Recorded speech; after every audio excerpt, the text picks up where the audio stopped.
واسطے تعلق داریاں بن گئی ہیں تو ایک دوسرے کو اس طرح ڈمپ کرنا جو ہے وہ شاید ممکن بھی نہ رہا ہو کچھ لوگوں کے لیے, کچھ لوگوں نے کیا بھی ہوگا وہ. لیکن ایک چیز ہے کہ اس سارے پیریڈ میں وہ جو مولا علی کا ایک قول ہے کہ پیسہ اور پاور ملنے کے بعد بندہ بدلتا نہیں, اس میں اس کی اصلیت سامنے آ جاتی ہے.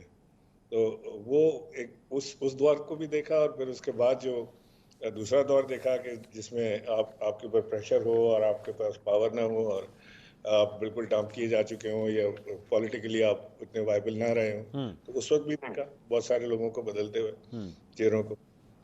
تو ایکسپیرینس اب جو جس مشکلات میں پاکستان تحریک انصاف پھنسی ہوئی ہے, آپ کی کیا رائے ہے؟ آپ ایک بڑا اپنے ٹائم گزارا ہے پی ٹی آئی کے ساتھ, آپ کی کیا رائے ہے؟ اگر 3-4 چیزیں ان کو کرنی چاہیے جس کی وجہ سے معاملہ ٹھیک ہوں, وہ کیا آپ کی تجاویز ہوں گی؟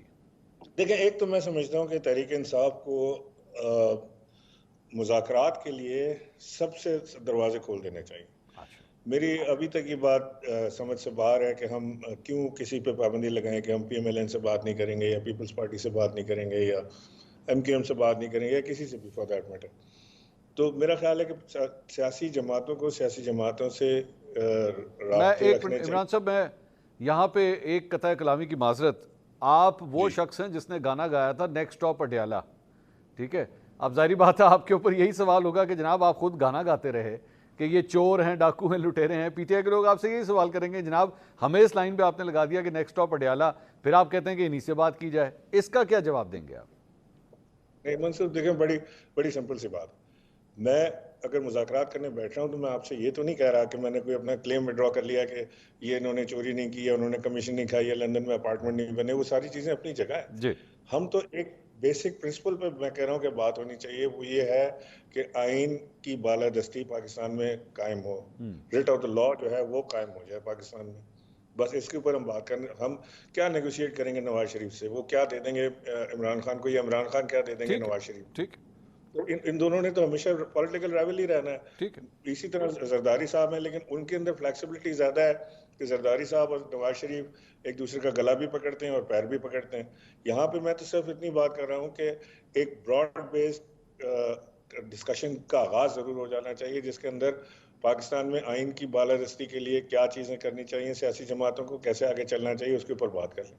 تو it's glad that I'm hearing this from you now, لیکن اتنے سال تک عمران خان صاحب اسی سٹانس کے اوپر رہے ہیں کہ نہیں ہوگی, کسی قسم کی کوئی بات چیت نہیں ہوگی. تو آپ اب جا کے یہ بات ریئلائز کرتے ہیں کہ خان صاحب ایک غلط رستے پہ چلتے رہے, نہیں کرنا چاہیے تھا نیگوسیشنز. ہمیشہ سیاستدان نیگوسیشنز کے بغیر کس طرح رہ سکتا ہے؟